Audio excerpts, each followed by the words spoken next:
Waya Damini kada usah lagi memusing-musingakan, kada debe isi pacar, kada papa benar kada debe isi pacar, apalagi kada debe isi laki, apalagi nang janda tuh nah kada debe isi laki kada papa benar. Waya ini BP nang ditakutan akan tuh apabila kita nang kada isi duit tina, sudah kada isi laki atau pacar, kada isi duit pulang uma bepai takuyak salangkangan bepai takuyak tupang salangkangan padih sampai nang kabibidingan nang papikangan tuh padihnya bepai kada kawa wah ini bila kada duit wayah ini zamannya duit jadi kada memikirkan lagi beisilah pacar kalaki kada beisi nang selingkuhan kada papa nah penting kita duit banyak ada duit kita hati senang ya kalau beb kawa liburan kawa kemana ada duit kita berangkat sayang kada lagi BP hendak memikirkan nang kada kakaruan tuh kada ada lagi nang penting banyak duit.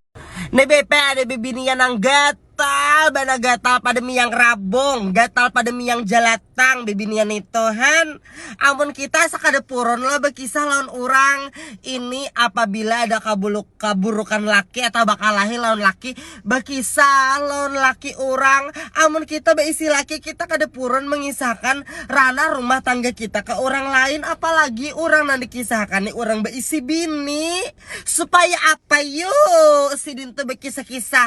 bercurhat kisah kayak itu anak minta perhatiakan kurang kasih sayang dari lakinya nah orang makanya bila lawan laki tuh bisa lawan laki Tuhan kada seorang nih nang memburuk-buruk akan laki man jelek-jelek akan laki di hadapan orang lain mun kita supan loh beb amun kita orang normal nih berumah tangga supan beb menyambet laki ke orang lain nih ya hiran mencuos.